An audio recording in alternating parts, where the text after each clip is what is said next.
You know that moment when you hear something so shocking it feels like the ground disappears beneath your feet? That's exactly what happened when I heard my wife telling her friends I was unsatisfying in bed. Not just bad, unsatisfying, with details that made my stomach turn. It was supposed to be a normal Saturday evening. We were hosting one of those casual get-togethers at our house. Nothing fancy, just her college friends catching up over wine and appetizers. I had stepped into the kitchen to grab more ice when I heard voices coming from the living room. The conversation was flowing. Typical girl talk, until I heard my name mentioned. I froze right there by the refrigerator. Something in her tone made me listen closer. "Honestly, girls, I don't know what to do anymore," my wife was saying.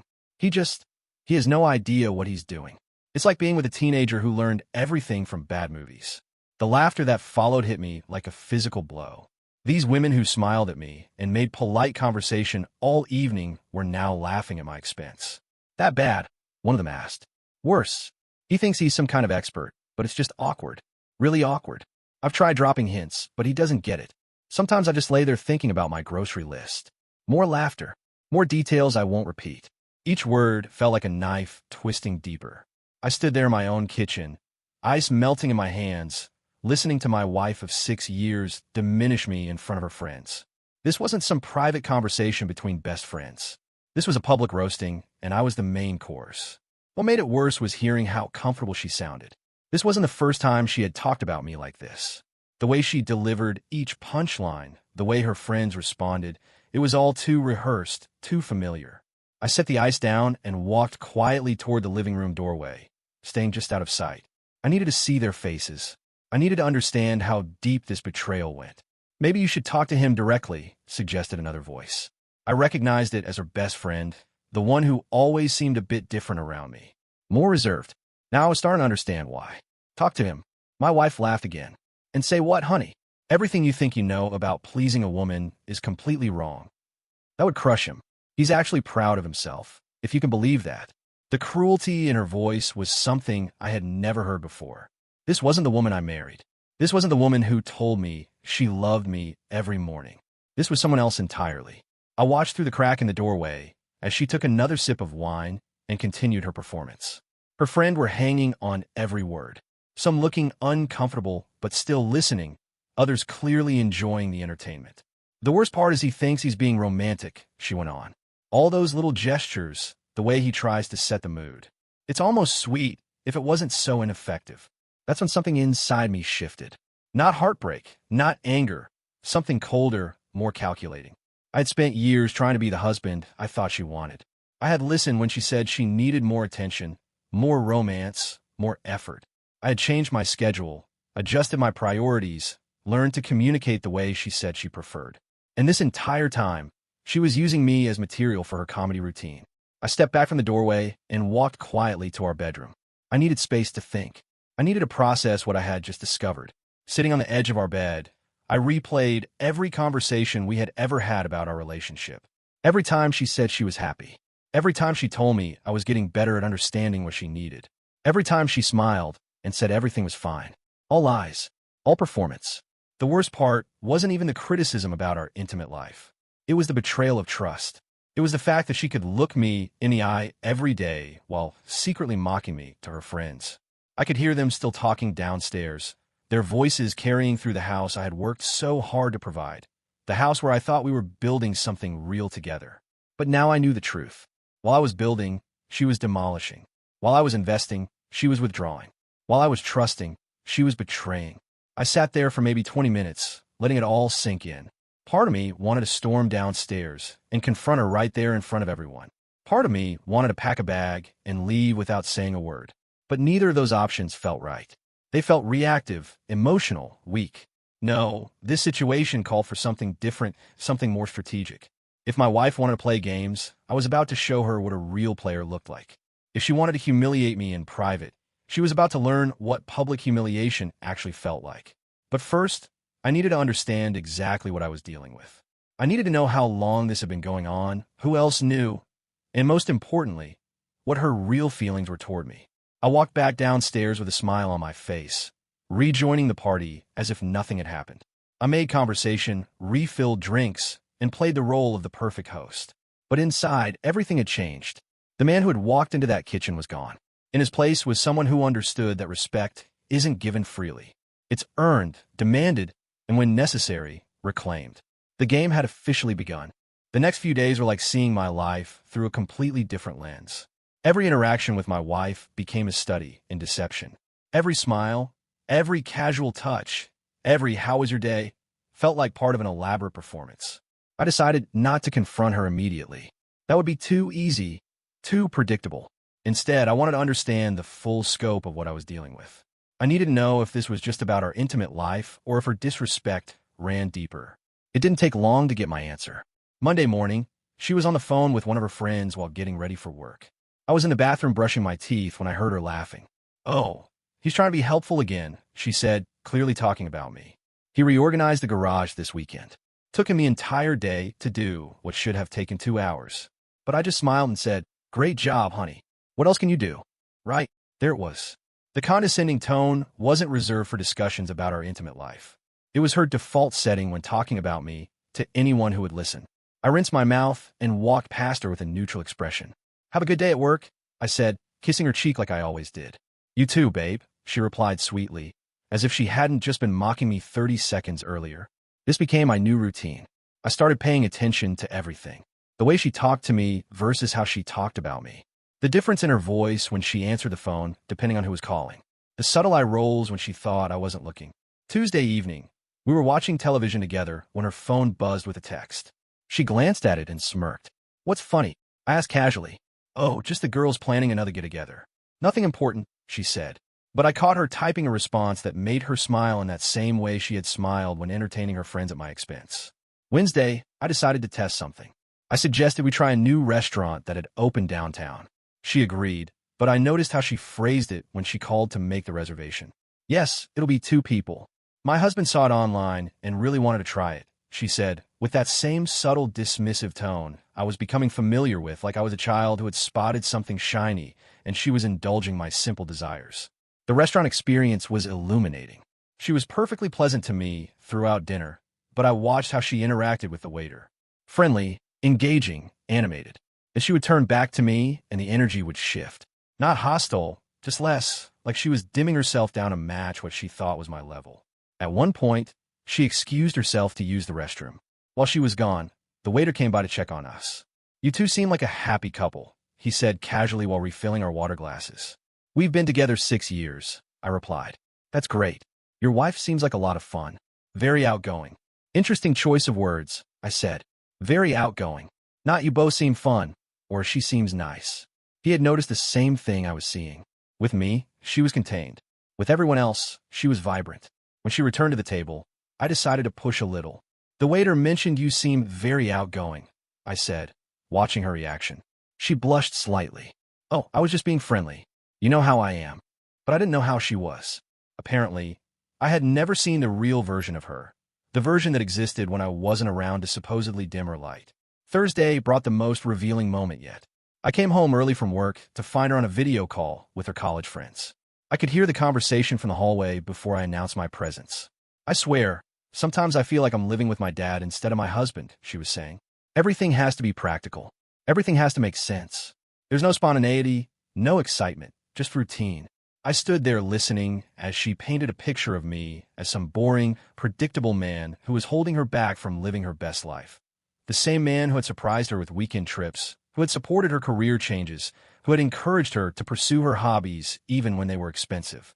But in her version of our story, I was the obstacle to her happiness, the weight she was carrying instead of the partner she was building with. I made some noise coming through the front door, giving her time to switch gears. "Oh, he's home early," I heard her say. "I should go. Talk later." By the time I reached the living room, she was off the call and smiling at me like nothing had happened. "Hey, babe, you're home early. Good day." "Great day," I replied, studying her face. "How about you? Get up to anything interesting?" "Just caught up with the girls for a few minutes." Nothing exciting. Nothing exciting. Just casually diminishing her husband's reputation and painting herself as a victim of her own life choices. That night, lying in bed next to her, I realized something important. This wasn't about fixing our relationship. This wasn't about better communication or couples therapy or any of the usual solutions. This was about respect. And respect isn't something you can negotiate for or earn back once it's gone. It's something you either command or you don't. For 6 years, I have been trying to earn something that should have been given freely. I have been working to prove my worth to someone who had already decided I wasn't worth much. But here's what she didn't understand. What none of them understood. The man they were all underestimating wasn't the same man who was lying in this bed right now. The man they thought they knew would have confronted her tearfully, begged for an explanation, asked what he could do to fix things. The man they were actually dealing with was already 3 steps ahead of them. Friday morning, she left for work with the usual kiss and have a good day. But this time, instead of returning the sentiment, I just smiled and said, "Oh, I will." She gave me a strange look, but didn't ask what I meant. She would find out soon enough. The foundation of her comfortable little life was about to get very shaky, and the man she had been taking for granted was about to remind her why underestimating people is always a dangerous game. But first, I needed to understand one more piece of the puzzle. I needed to know exactly where I stood with the people in her circle, especially her best friend, who had seemed different during that conversation I had overheard. Something told me there was more to that story than what appeared on the surface. The opportunity to understand her best friend's real position came sooner than I expected. Saturday afternoon, my wife had to run errands that would take most of the day. About an hour after she left, there was a knock at the door. It was her, the best friend, standing on my doorstep with a slightly nervous expression. "Hey," she said, tucking a strand of hair behind her ear. "Is she here? We were supposed to meet up, but she's not answering her phone." "She's out running errands," I replied, stepping aside. "But you're welcome to wait if you want. She should be back in a couple of hours." Actually, she hesitated, then looked directly at me. "Maybe I could just wait for a few minutes. I've been meaning to talk to you anyway." Interesting. This was definitely not a coincidence. I led her to the living room, the same space where I had heard my wife tear me apart just a week earlier. The irony wasn't lost on me. "Coffee," I offered. "Sure, thanks." I made 2 cups, using the time to study her body language. She was fidgeting with her purse strap, checking her phone repeatedly, and avoiding direct eye contact. Whatever she wanted to discuss was making her uncomfortable. When I returned with the coffee, she was looking at the photos on our mantel, pictures of my wife and me from various trips and celebrations over the years. "You two always seemed really happy," she said, accepting the mug. "Seemed," I repeated. "That's an interesting choice of words." She sat down on the edge of the couch, clearly struggling with something. "Look, I hope you don't mind me saying this, but I've been thinking about some things lately." "What kind of things?" She took a sip of coffee, buying herself time. "The other night, when we were all here for the party, some of the conversation got pretty intense." There it was. She was bringing up the conversation without me having to fish for it. "How so?" I asked, settling into the chair across from her. "Well, you know how girls can get when they're together. Sometimes they say things they probably shouldn't." She looked up at me then, gauging my reaction. I hope nothing we said was, I don't know, inappropriate. I leaned back, studying her face. She was testing the waters, trying to figure out how much I knew without revealing how much she remembered. "Define inappropriate," I said calmly. That made her pause. She was expecting me to either be oblivious or to get defensive. My calm directness threw her off balance. "I just mean, sometimes people exaggerate when they're trying to be funny, or they say things for shock value that don't really reflect how they actually feel. And you think that's what happened the other night?" She set her coffee down and finally looked directly at me. "I think some people were being unfair, and I think you deserve better than that." Now we were getting somewhere. Better than what? Exactly? I pressed. She ran her hands through her hair, clearly frustrated with the situation. "Look, I probably shouldn't be here. I probably shouldn't be saying any of this, but it's been bothering me all week." "What's been bothering you?" "The way she talks about you sometimes. It's not right." I kept my expression neutral, but internally I was fascinated. Her best friend was basically confirming everything I had suspected, and more. "How does she talk about me? Like you're some kind of burden instead of her husband. Like you're holding her back or disappointing her somehow." She shook her head. "But that's not what I see when I watch you two together." "What do you see?" "I see a guy who clearly cares about her, who tries to make her happy, who works hard and treats her well." She paused. "I see someone who deserves a lot more appreciation than he gets." This was definitely not the conversation I had expected to have today. "Why are you telling me this?" I asked. She looked down at her hands. "Because I've been where she is. I used to be with someone I took for granted. Someone I complained about to my friends instead of actually appreciating. And I lost him because of it." "What happened?" "He got tired of being unappreciated. He got tired of feeling like he wasn't enough. So he found someone who actually valued him." She looked up at me again. And I realized too late that I had let something really good slip away because I was too short-sighted to recognize it. The conversation was taking an interesting turn. This wasn't just about defending me against her friend's criticisms. This was personal. "So you're warning me?" I asked. "I'm telling you that you have options," she said quietly, "and that not everyone sees you the way she apparently does." We sat in silence for a moment, the weight of her words hanging in the air. "Can I ask you something?" I said. "Sure." That night, when she was sharing her opinions about our relationship, you seemed uncomfortable. Was that because you disagreed with what she was saying? She laughed, but there was no humor in it. Uncomfortable doesn't begin to cover it. I was mortified for you, and honestly, I was embarrassed for her. Why embarrassed for her? Because she has no idea how good she has it. She's so busy focusing on what she thinks is wrong that she's completely blind to what's right. She met my eyes directly, and what's right is pretty impressive. There it was. The confirmation I had been looking for delivered more directly than I could have hoped. "That's quite a compliment," I said. "It's quite an honest observation," she replied. "I don't give compliments I don't mean." The tension in the room had shifted completely. What started as an awkward conversation about my wife's inappropriate comments had become something else entirely. "So what exactly are you suggesting?" I asked. "I'm suggesting that you deserve to be with someone who sees your value, instead of someone who takes it for granted. Someone who builds you up instead of tearing you down to her friends." She stood up then, smoothing down her dress. "I should probably go before she gets back."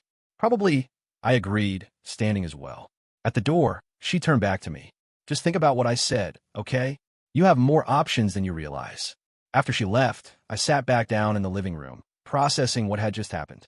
My wife's best friend had essentially told me that I was being undervalued and that she saw me very differently than my wife did. More than that, she had made it clear that she was interested in showing me exactly how differently she saw me. This changed everything. The dynamic I thought I understood was actually much more complex. While my wife was busy mocking me to her friends, one of those friends was apparently questioning why she was married to someone she clearly didn't appreciate. And that friend was making it known that she would appreciate me very differently. I had to hand it to the situation. Just when I thought I had figured out all the players and their positions, a new variable had entered the game. But this variable might be exactly what I needed to show my wife what real consequences looked like. She thought she could disrespect me without consequences. She thought she could take me for granted while I just accepted it quietly. She was about to learn how wrong she was on both counts. The following week brought a series of interactions that made it clear her best friend wasn't just being polite during our conversation. She was making a deliberate play. It started with text messages. Nothing inappropriate on the surface, but definitely more frequent than they had ever been before. "Hey, saw this article about that restaurant you mentioned. Thought you might find it interesting. Heard a song on the radio that reminded me of our conversation. Hope you're doing well. Random question, but do you have any book recommendations? Looking for something new to read." Each message was perfectly innocent if taken individually, but together they painted a clear picture of someone who was thinking about me more than she should be. My wife noticed the increased communication during dinner Wednesday night. "She's been texting you a lot lately," she said, glancing at my phone as another message came through. "Just random stuff," I replied casually. "Book recommendations, restaurant suggestions. Nothing important." She went back to her meal, but I could see the wheels turning. Her friend had never shown this much interest in communicating with me before. Thursday evening, the situation escalated. My wife was working late, and I was at the grocery store when I ran into her best friend in the produce section. "Well, this is a coincidence," she said, but her smile suggested it might not have been entirely accidental. "Small world," I replied, continuing to select vegetables for dinner. "Shopping for one tonight?" she asked, noting the smaller portions in my cart. "She's working late. Probably won't be home until after 9. "That's too bad. I hate eating alone." She moved closer, ostensibly to reach for some apples. "Actually, I was thinking about grabbing dinner somewhere. Would you want to join me?" "As friends, of course." There it was. The direct invitation I had been expecting. "As friends," I repeated, studying her face. "Unless you'd prefer it to be something else," she said quietly, meeting my gaze directly. The boldness of it was impressive. She wasn't playing games or dropping subtle hints. She was putting her cards on the table and waiting to see how I would respond. "That's quite an offer," I said. "It's quite a situation," she replied. "You deserve better than what you're getting at home, and I'm offering to show you exactly how much better things could be." I had to admire her directness. While my wife was busy taking me for granted, her best friend was making it crystal clear that she saw value in what was being wasted. And what makes you think you know what I deserve? I asked. Because I pay attention. I notice how hard you work to make her happy. I see how thoughtful you are, how much effort you put into your relationship. And I watch her take all of it for granted like it means nothing. She stepped even closer, lowering her voice. I would never take any of that for granted. The temptation was real. Not just the physical attraction, though that was certainly present, but the idea of being with someone who actually appreciated what I brought to the table instead of mocking it behind my back. This is dangerous territory, I said. The best things usually are, she replied. But sometimes dangerous is exactly what you need to remind yourself what you're actually worth. I looked at this woman who was offering me everything my wife was withholding: appreciation, respect, desire, the recognition that I was worth something more than casual dismissal and public humiliation. One dinner, I said finally. Her face lit up. One dinner. We ended up at a small bistro across town, somewhere neither of us was likely to run into anyone we knew. The conversation flowed easily, without the undercurrent of dismissal I had grown accustomed to at home. She asked about my work, my interests, my opinions on things my wife never bothered to discuss with me. More importantly, she listened to the answers, actually listened, engaged, responded with intelligent questions and thoughtful observations. Can I tell you something? She said over dessert. Go ahead. I've always thought she was making a mistake by not appreciating what she has. Even before I knew how she talks about you to us, I could see that you were putting in way more effort than she was. How could you see that? The way you look at her versus the way she looks at you. The way you remember little details about what she likes, what makes her happy. The way you try to include her in conversations, make sure she's comfortable at social events. She shook her head, and the way she just takes it all as her due instead of being grateful for it. Maybe that's just how some relationships work, I said, testing her response. No, she said firmly. That's how careless people treat good partners. That's what happens when someone gets comfortable and stops trying because they think you'll always be there no matter how they behave. She reached across the table and placed her hand over mine. You shouldn't have to live like that. You shouldn't have to wonder if you're enough, when you're clearly more than enough. The contact sent a jolt through me. Not just physical attraction, but the shock of being genuinely seen by someone who wanted to be in my presence. Someone who saw me as desirable instead of obligatory. This is complicated, I said, but I didn't pull my hand away. It doesn't have to be, she replied. It only feels complicated because you've been conditioned to think you don't deserve better. But you do deserve better, and I'm right here. We sat like that for a moment, her hand on mine, the weight of possibility hanging between us. What happens next? I asked. That depends on what you want to happen next, she said. I've made my position clear. I think you're remarkable, and I think you're being undervalued. The question is whether you're ready to do something about it. I looked at this woman who was offering me everything I'd been missing, the appreciation, the desire, the respect that should have been mine at home. I need to think about this, I said finally. Of course you do, she replied, removing her hand. But don't think too long. Good opportunities don't wait forever. In the parking lot, she turned to face me before getting in her car. Thank you for tonight, she said, for seeing me as someone worth spending time with. Thank you for seeing me the same way, I replied. She stepped closer, close enough that I could smell her perfume, close enough to see the way she was looking at me. This doesn't have to be the end of this conversation, she said softly. No, I agreed. It doesn't. She smiled then, a smile full of promise and possibility. Good, because I have a lot more to say. Driving home that night, I realized the game had changed completely. I wasn't just dealing with a wife who disrespected me anymore. I was dealing with a situation where her own best friend was actively pursuing me, offering me everything my marriage was lacking. My wife thought she had all the power in our relationship. She thought she could treat me however she wanted, because where else was I going to go? She was about to find out exactly where else I could go. And when she did, the panic she felt was going to be unlike anything she had ever experienced. Because losing your husband is one thing. Losing him to your best friend, because of your own behavior, is something else entirely. The perfect opportunity to execute my plan came the following Friday. My wife was planning another one of her gatherings, and her best friend would obviously be there. This time, I was going to control the narrative. I spent the week subtly planting seeds. Casual mentions of how much I had enjoyed our dinner conversation. References to books she had recommended. Small comments about how refreshing it was to talk to someone who actually listened. My wife noticed, but she was too distracted planning her party to give it much thought. Friday evening arrived, and the usual group gathered in our living room. the same women who had laughed at my expense just weeks earlier.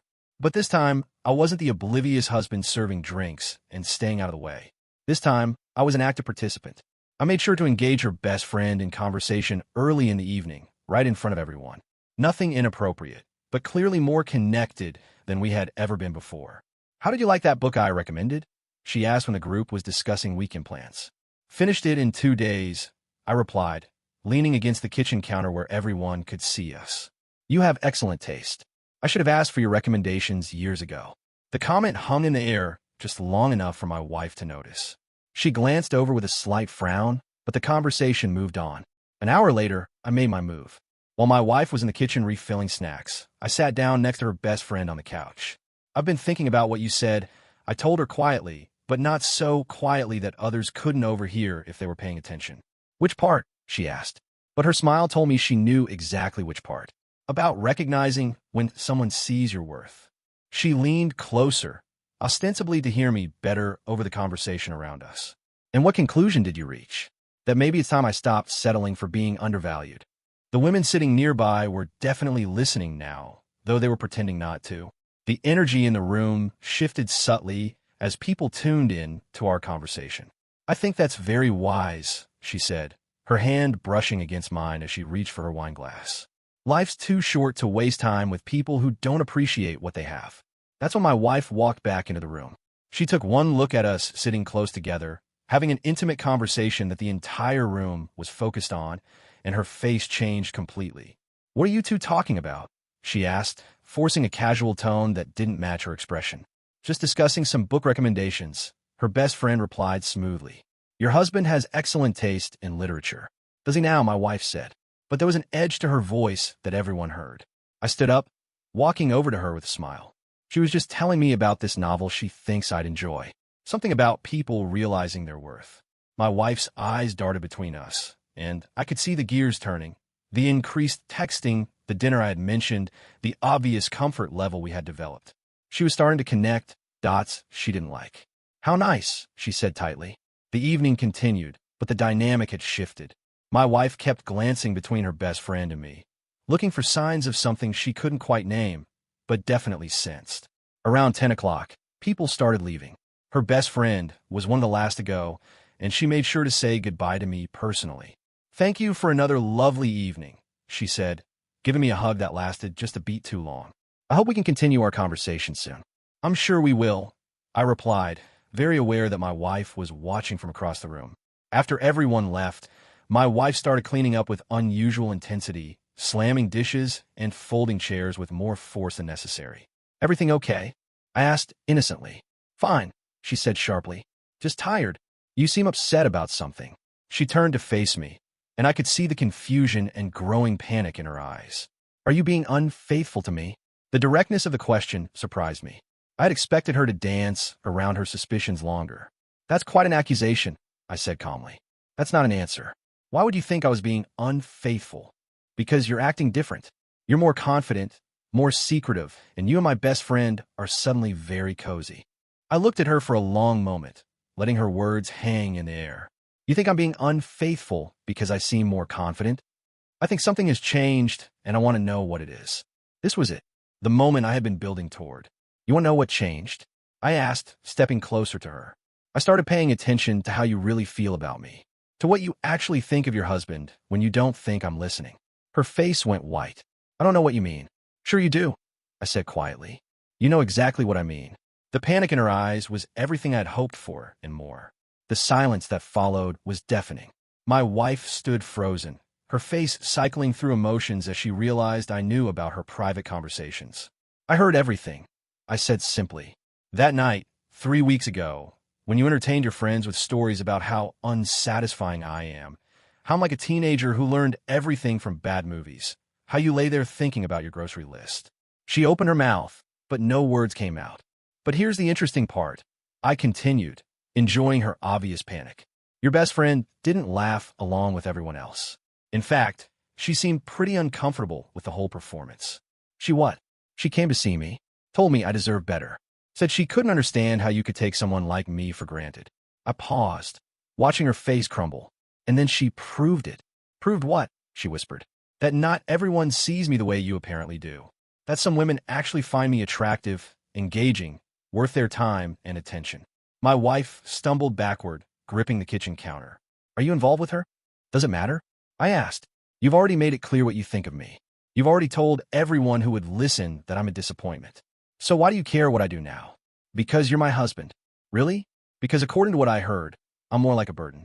You're stuck with a boring, predictable man who holds you back from your exciting life. Tears started streaming down her face. I didn't mean it like that. What did you mean it then? When you told your friends that being with me was awkward and embarrassing, when you said I was proud of myself for being unsatisfying, how exactly was I supposed to interpret that? I was frustrated. People exaggerate when they're venting. Frustrated about what? About having a husband who works hard, treats you well, and tries to make you happy? About being married to someone who actually cares about your feelings? She was sobbing now, the reality of the situation finally hitting her. Please, we can work through this. We can go to counseling. We can talk about what I did wrong, what you did wrong. I laughed, but there was no humor in it. You humiliated me in front of your friends. You spent years taking everything I did for granted while mocking me behind my back. And now that you realize someone else sees value in what you've been throwing away, you want to fix things. Yes, I want to fix this. Too late, I said flatly. You don't get to disrespect someone for years and then panic when they find someone who actually appreciates them. Her phone buzzed with a text message. She glanced at it reflexively, and I could see it was from her best friend. She's texting you, I observed, probably wondering how tonight went, whether you figured out what was happening between us. My wife looked at the phone like it was about to shatter her world. Here's what's going to happen, I continued. You're going to learn what it feels like to lose something because you didn't value it. You're going to understand what real consequences look like. Are you leaving me? I'm showing you exactly what happens when you treat good people badly. When you take loyalty for granted and mock the person who's been trying to love you. She collapsed into a chair, the full weight of her situation crushing down on her. She had lost her husband's respect, discovered her best friend was pursuing him, and realized that her own behavior had created this entire mess. I can change, she pleaded. I can be better. You could have been better any time in the last 6 years, I replied. But you chose to be dismissive and disrespectful instead. You chose to entertain your friends at my expense rather than appreciate what you had. So that's it? You're just done. I looked at this woman who had shared my life for so long, but had never really seen my worth. I'm done accepting less than I deserve. I'm done being with someone who sees me as a source of entertainment rather than a partner. And her, your best friend, she sees something in me that you never did. She appreciates qualities you take for granted. She treats me like I'm worth something. The irony was perfect. My wife had spent so much time telling people how inadequate I was that she had convinced her own best friend to pursue me. Her disrespect had created the very situation she was now terrified of. Please, she whispered one more time. Some mistakes can't be fixed, I said, heading toward the stairs. Some damage can't be undone. You made your choice when you decided I wasn't worth treating well. As I walked upstairs, I could hear her crying harder. But for the first time in weeks, I felt completely calm. The man who had been taken for granted was gone. In his place was someone who knew his worth and refused to accept anything less than he deserved. Our story has come to an end. If you made it this far, how about subscribing to our channel? It helps us immensely. I've selected 2 other videos for you that I'm sure you'll enjoy. Feel free to click on them. I'll be waiting for you in the next story. See you soon.